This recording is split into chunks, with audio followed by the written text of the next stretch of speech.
Бул аудиокитеп кыргызча аудиокитептер долбоору алкагында даярдалып, Сорос Кыргызстан фонду тарабынан каржыланган. Аю менен чиркей. Дөбөдөй болгон чоң аю, муштумдай болгон коёнду кармап алып, эч бир жазыгы жок байкушту кулагынан чойгулап кыйнайт. Өлүмгө жеткирбесе да эсин оодурганга чейин алып барат. Ошондо коён капаланып, кулак жазылар, көздүн жашы кургар. Бирок ушунча корду көрө турган эмне жазыгым бар?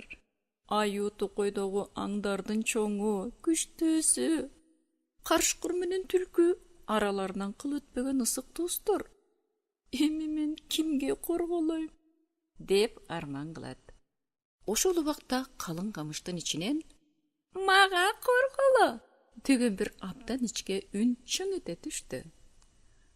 Коён көзүнүн кыйгы менен караса, үн чыгарган чиркей экен. "Сен мени коргой аласыңбы?" "Аю аңдардын чоңу, күчтүүсү. Сен болсо чиркейсиң. Сенин колуңдан эмне келет?" "Ажалың болгор. Мен аны уктатпай, тынчың кетирүүгө жараймын. Ошону билбейсиңби?" Жайдын ысыгында токойдо чабыттап жүргөн аю жанын коерго жер таппады.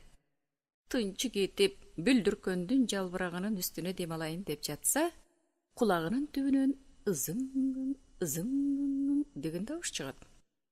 Аю чиркейдин табышын угуп тааныйт. Чиркей аюнун мурдуна келип конуп, каңылжарына кирип кетет. Аю чыдабай күчүнүн бардыгынча таманы менен мурдун ургулап, жерге ооналактап эсип. Дыңылдаган чиркейдин үнү кулагынан кетпейт. Аю андан жүрөксүп, коркуп, "Эми кай жериме конор экен?" деп уктамыш болуп, козголбой тыңшап калат.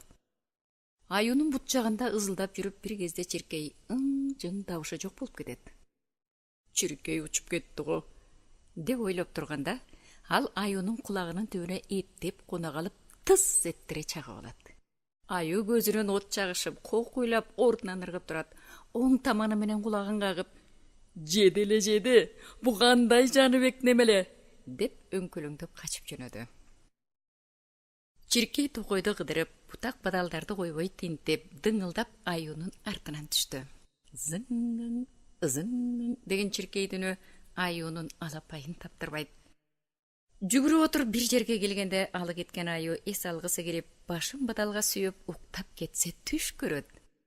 Түшүндө токойдун ичинен аарынын уюгун таап алат. Аарынын уюгундагы балга бутун сала берерде, зың деген үндү дагы угат. Баягы чиркей аюуну дагы кууп жөнөйт. Көзү умаштай ачылып, кайран неме зымырылат. Аю жан талашып качып баратса да чиркей тынчтык бербеди. Ызылдап келип, кайрадан жымжырт боло калат. Аю шектенгендей тыңшап туруп, жаңгак жыгачынын түбүнө жашырынат. Бир аздан соң кыйналган шорду көзүн жууп, үргүлөп кетет. Бирок чиркей мурдагыдай эле ызылдап аюунун жанын жай алдырбай, таң атып күн чыкты. Уйпаланып, түк түйүп, уктабай сенделип келе жатса, чиркейдин ызылдаган үнү аюунун кулагына дагы угулду. Ал селт эте түштү.